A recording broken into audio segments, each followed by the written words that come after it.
Assalamualaikum warahmatullahi wabarakatuh. Perkenalkan, nama saya Heri Rahman Kusnadi dari kelas Teknik Industri Malam A, NIM 231151046.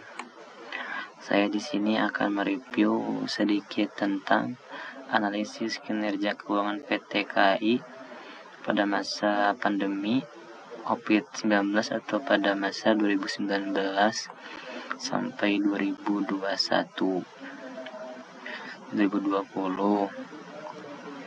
Di sini saya ambil jurnal dari Jurnal Ilmiah Akuntansi dan Keuangan dari Universitas Wijayakusuma Purwokerto.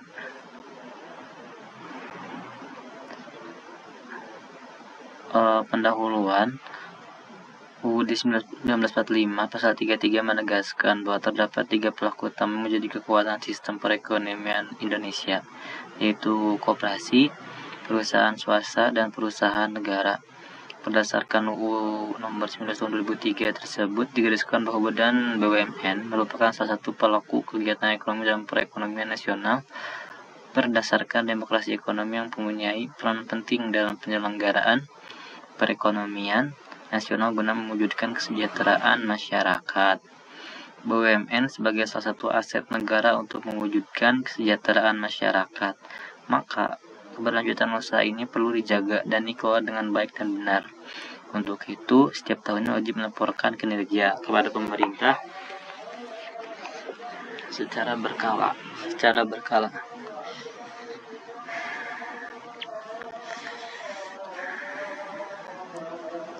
BUMN yang akan dibahas dalam penelitian ini adalah Persero menurut UU Republik Indonesia Nomor 40 Tahun 2007 tentang perseroan terbatas. Digariskan bahwa perseroan terbatas sebagai salah satu pilar pembangunan perekonomian nasional sehingga perlu landasan hukum untuk lebih maju pembangunan nasional. PT KAI sendiri merupakan perusahaan milik negara atau BUMN. BUMN yang masuk dalam bidang BUMN non-jasa keuangan yang dikelompokkan dalam BUMN infrastruktur. PT KAI adalah perusahaan yang bergerak di bidang jasa transportasi terbesar di Indonesia yang beroperasi khusus di Pulau Jawa dan Pulau Sumatera yang penduduknya terbesar di seluruh Indonesia.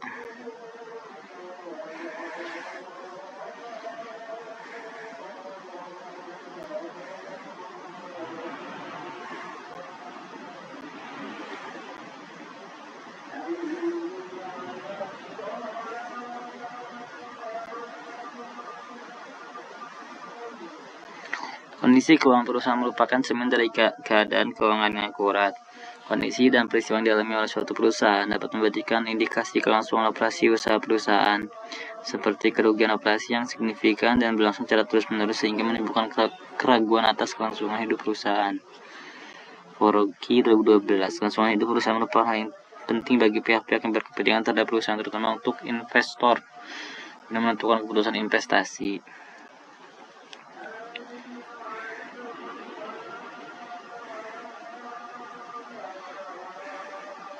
Lanjut penelitian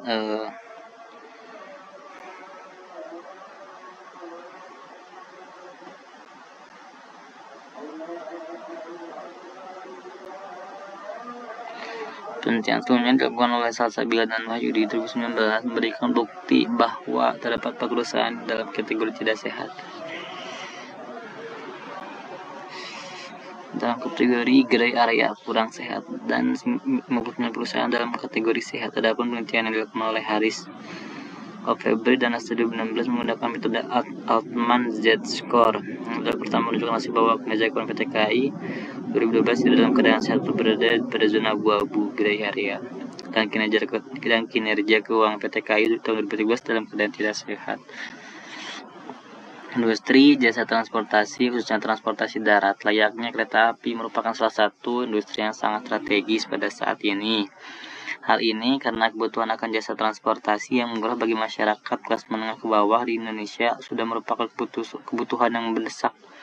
Terkait dengan hal tersebut, PT KAI sebagai BUMN semakin dituntut untuk mampu memperoleh keuntungan semaksimal mungkin melalui kegiatan operasi bisnisnya, yaitu jasa transportasi darat, baik angkutan penumpang maupun barang. Berdasarkan laporan tahunan annual report PT KAI tahun 2019 dan 2020 dapat diketahui laba atau rugi bersih perusahaan selama periode tahun 2016 sampai 2020 seperti tertera pada tabel 1.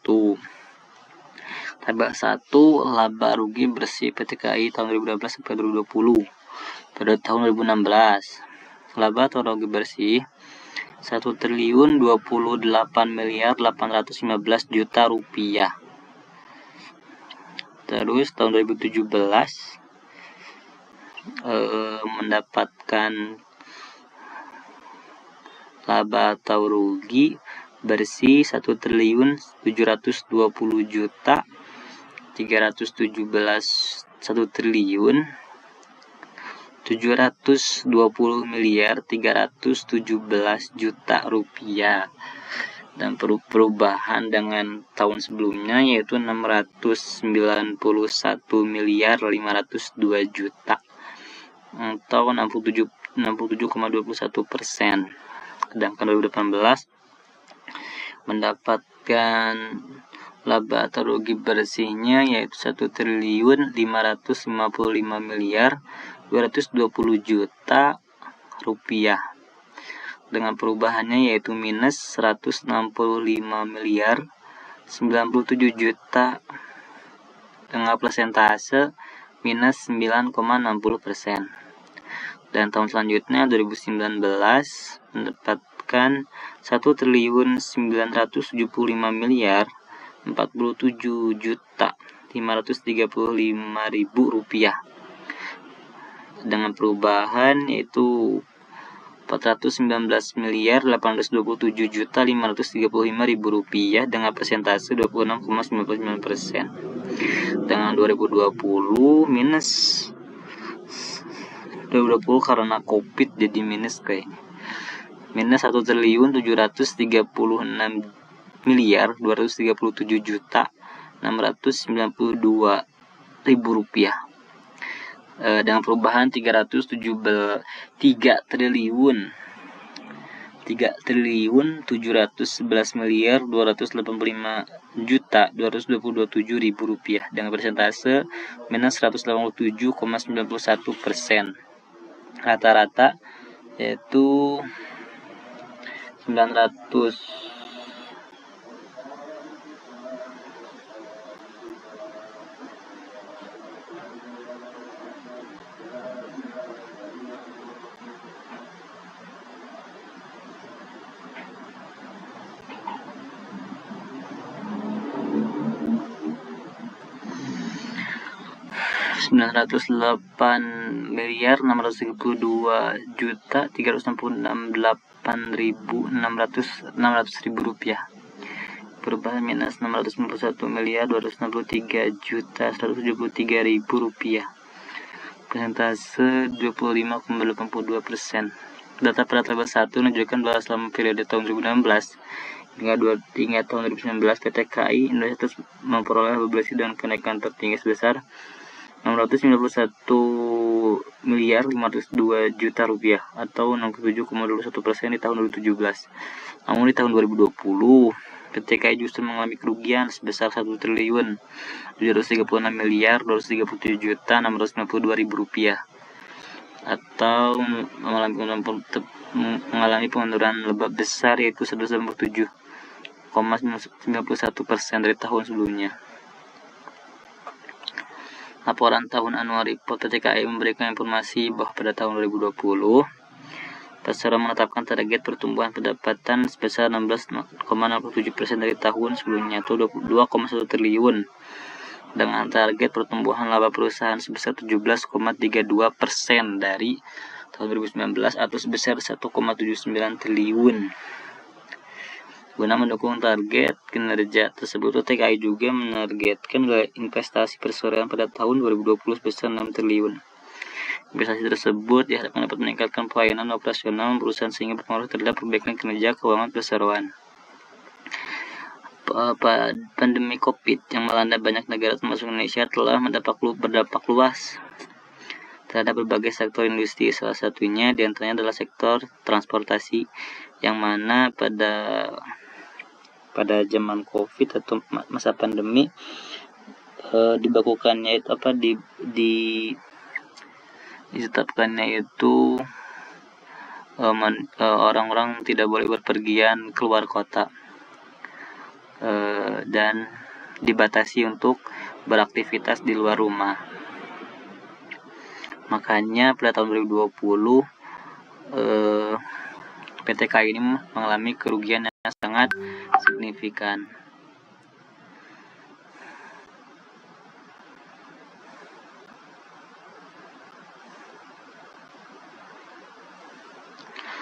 Ramli 2020 mengemukakan bahwa anjloknya laba PT KAI diakibatkan merosotnya pendapatan perseroan selama masa pandemi COVID-19 merabak. Sejak Januari hingga September 2020, pendapatan dari jasa angkutan PT KAI mengalami penurunan menjadi 9,8 triliun.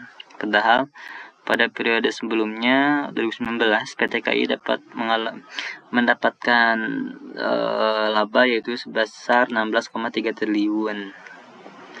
Fenomena bisnis yang terjadi pada PT KAI yaitu terjadinya penurunan kinerja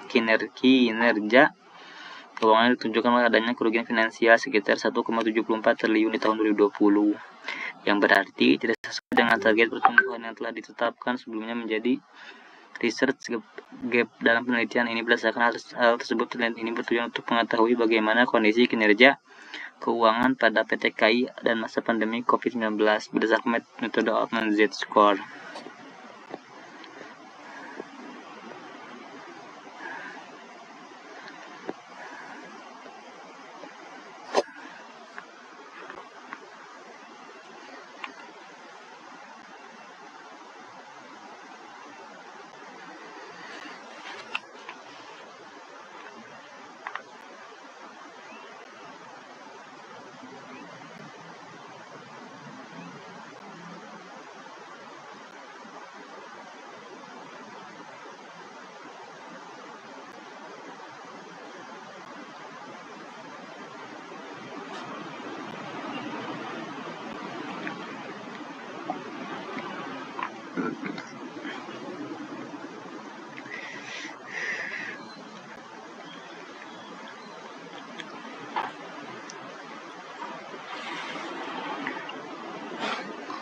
Objek penelitian ini adalah laporan kinerja Ketua Keuangan PT KAI selama periode tahun 2016 sampai 2020, metode pengumpulan data dengan metode dokumentasi, yaitu metode pengumpulan data yang dilakukan oleh peneliti dengan cara mencari dan mengumpulkan data mengenai hal-hal yang berkaitan dengan variabel penelitian, baik dari jurnal, laporan kinerja, surat kabar, majalah, transkrip, dan sebagainya.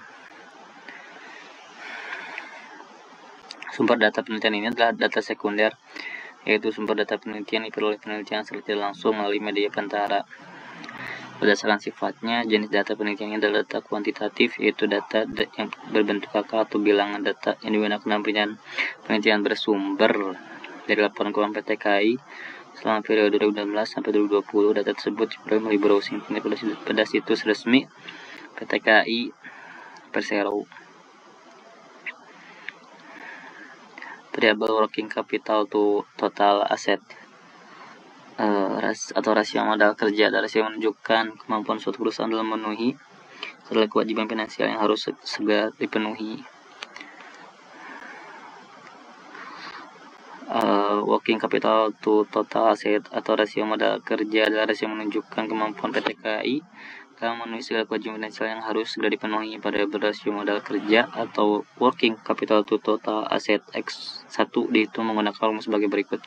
X1 sama dengan kurung buka aktiva lancar dikurangi utang lancar kurung tutup dibagi total aktiva.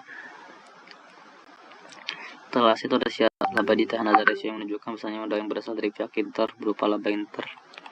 PT KAI selama periode tahun 2016 sampai 2020, variabel rasio laba ditahan atau retained earning to total asset X2 dihitung dengan menggunakan rumus sebagai berikut. X2 laba ditahan dibagi total aktiva.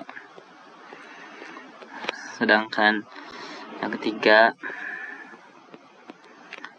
yaitu variabel rasio laba sebelum bunga dan pajak atau earning before interest and taxes to total asset X3 dihitung menggunakan rumus sebagai berikut.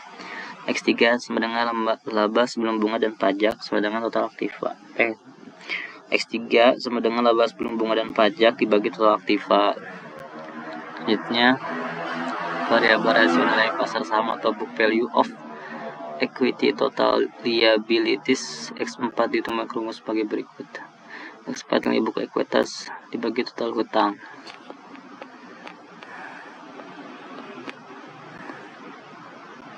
Hasil dan pembahasan analisis statistik deskriptif digunakan untuk mengetahui gambaran atau deskripsi data dari masing-masing variabel dalam penelitian ini, yaitu working capital to total asset X1, retained earning to total asset X2, earning before interest and taxes to total asset X3, dan book value of equity to total liabilities X4. Hasil analisis statistik deskriptif disediakan pada tabel 2.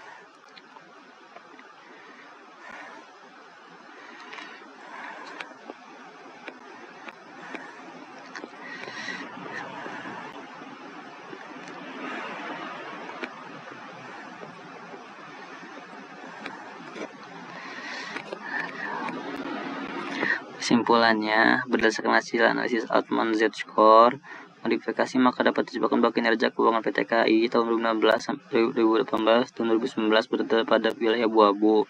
Kinerja keuangan PT KAI tahun 2017 dalam keadaan sehat, sedangkan kinerja keuangan PT KAI tahun 2020 dalam keadaan tidak sehat. Sekian dari saya, mohon maaf bila ada kesalahan kata. Assalamualaikum warahmatullahi wabarakatuh.